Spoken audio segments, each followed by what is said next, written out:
Hello बच्चों, कैसे हो। 9th क्लास में अपना पहला पाठ चला हुआ है कबीरदास की साखियाँ और शब्द। शब्द जो पार्ट है उसका अभ्यास करते हैं। तो इसमें 7 प्रश्न आपके साखियों से संबंधित थे, 8वां प्रश्न शब्द से संबंधित है। मनुष्य ईश्वर को कहाँ कहाँ ढूंढता फिरता है। तो इसमें आपने पढ़ा है कि मनुष्य ईश्वर मनुष्य के हृदय में होता है, लेकिन नादान मनुष्य उसको इधर उधर तीर्थों पर, मंदिरों में, मस्जिद में, काबा या कैलाश पर ढूंढता फिरता है। इसके अतिरिक्त मनुष्य जो है ईश्वर को तलाशने के लिए तरह तरह के योग, वैराग्य, पूजा पाठ और क्रियाक्रम आदि धार्मिक औपचारिकताएं करता है, लेकिन वस्तुतः ईश्वर उसके अंदर, आसपास और सर्वव्यापक है। हर प्राणी में, हर वस्तु में ईश्वर मौजूद है। जो अगला प्रश्न है वो भी बिल्कुल इसी जैसा मिलता जुलता है। कबीर ने ईश्वर प्राप्ति के लिए किन किन प्रचलित विश्वासों का खंडन किया है।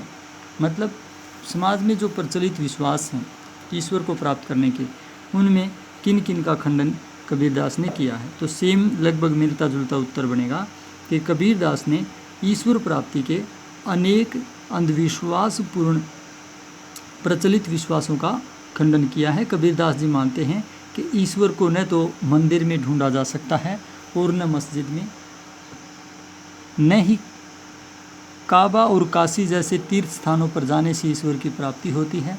इसके अतिरिक्त किसी भी प्रकार के धार्मिक कर्मकांडों, क्रियाक्रम या फिर यज्ञ अनुष्ठानों से ईश्वर की प्राप्ति होती है।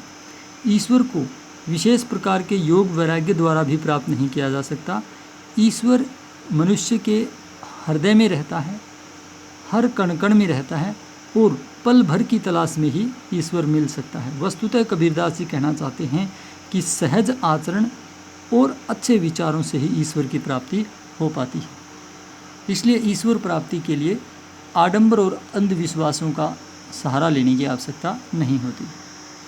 10वां प्रश्न देखिए, कबीर ने ईश्वर को सब श्वासों की श्वास में क्यों कहा है। मतलब ईश्वर सब श्वासों की श्वास में है, ऐसा कबीरदास ने क्यों माना है। तो इसका उत्तर होगा, कबीर का मानना है कि ईश्वर बाहर ढूंढने से नहीं मिलता है, न तो किसी मंदिर में, न मस्जिद में, न देवालय में, न काबा कैलाश में, न कोने क्रियाक्रम में, न कोने योग वैराग्य में, लेकिन ईश्वर तो मनुष्य की सांस सांस में रहता है, जो पल भर की तलाश में ही उसको प्राप्त हो जाता है। इसलिए क्योंकि ईश्वर का वास कण कण में है और सहज भाव से ध्यान करने से वो क्षण भर में ही आपके सम्मुख आ जाते हैं। तो ईश्वर को ढूंढने के लिए बाहर जाने की आवश्यकता नहीं है, वह तो हमारे भीतर सांस सांस में रहता है। सारे प्रश्नों के उत्तर लगभग मिलते जुलते हैं, ज़्यादा मुश्किल नहीं है।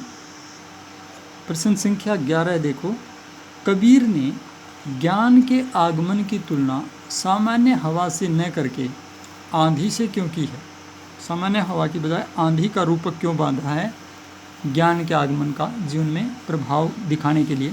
तो हम कह सकते हैं कि कबीरदास ने जीवन में ज्ञान के आने को आंधी आने के समान इसलिए बताया है क्योंकि जब आंधी आती है तो बहुत चीज़ें परिवर्तित होती हैं, बहुत सारी चीज़ें उखड़ जाती हैं और फैला हुआ जो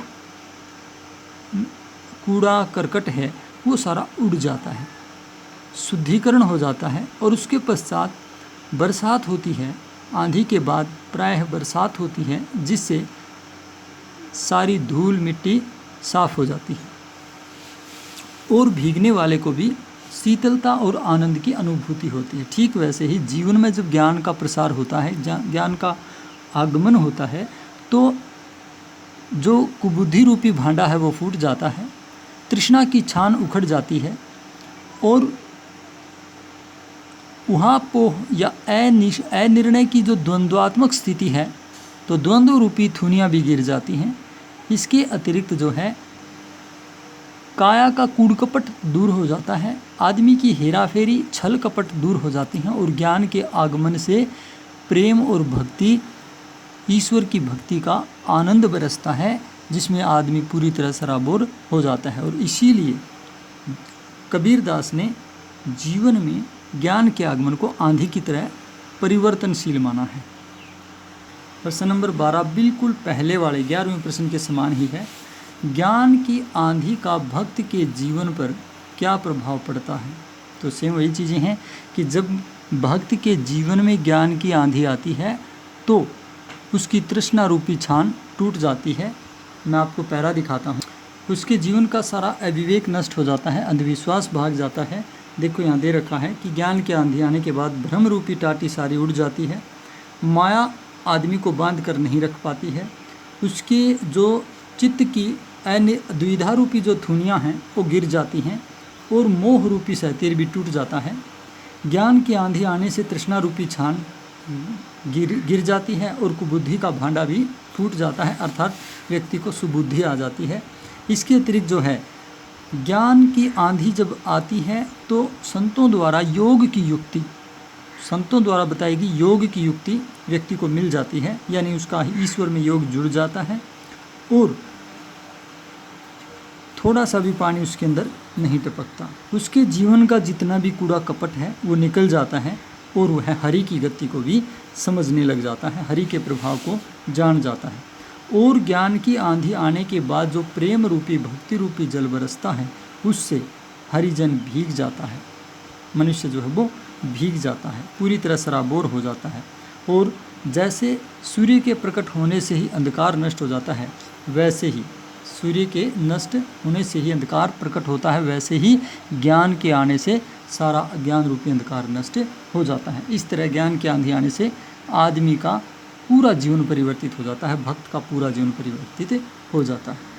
प्रश्न संख्या 13 देखिए, भाव स्पष्ट करें।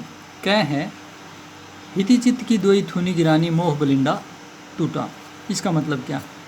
कहता है जो क्षितिज है, क्षितिज रूपी चित्त, जैसे धरती होती है उसके ऊपर दो बलियां खड़ी हैं जिसके ऊपर सहती रखा होता है, बलिंडा रखा हुआ होता है, वैसे ही चित्त के दो, एक सकारात्मक और एक नकारात्मक दो पहलू होते हैं और इनके ऊपर जो है मोह रूपी सहती रखा रहता है। कहता है कि ज्ञान की आंधी आने से जो चित्त रूपी क्षितिज पर अनिर्णय या दुविधा रूपी दो थुनियाँ खड़ी थी वो गिर जाती हैं, टूट जाती हैं और मोह रूपी बलिंडा यानी मोह भी समाप्त हो जाता है, मोह रूपी सहतिर भी टूट जाता है। अर्थात ज्ञान ही है जो मनुष्य को निश्चयात्मक बुद्धि देता है और अनिर्णय या दुविधा की स्थिति को खत्म कर देता है और माया और मोह के जाल से उसको छुड़ा देता है। और इसके बाद ख देखिए, आंधी पीछे जो जल बूठा प्रेम हरिजन भीना, यानी आंधी के पीछे जो जल बरसा उसमें प्रेम से भरा हुआ हरिजन भीग जाता है। इसका मतलब ये है कि जो ज्ञान की आंधी आती है, उस ज्ञान की आंधी आने के बाद जो आनंद रूपी जल बरसता है उससे मनुष्य पूरी तरह सराबोर हो जाता है और उसके जीवन की तरह तरह की जो त्रास हैं, जो कष्ट हैं वो दूर हो जाते हैं और व्यक्ति अपने आप को सुरक्षित और आनंदित तथा खुशहाल महसूस करता है। किसी चीज़ का अभाव उसे नज़र नहीं आता है और पूरी तरह हरि के भाव में ही वो डूब जाता है, आनंद में ही डूब जाता है। तो ये आपका अभ्यास पूरा हो गया है। आपने ये प्रश्न लिखने हैं और याद करने हैं।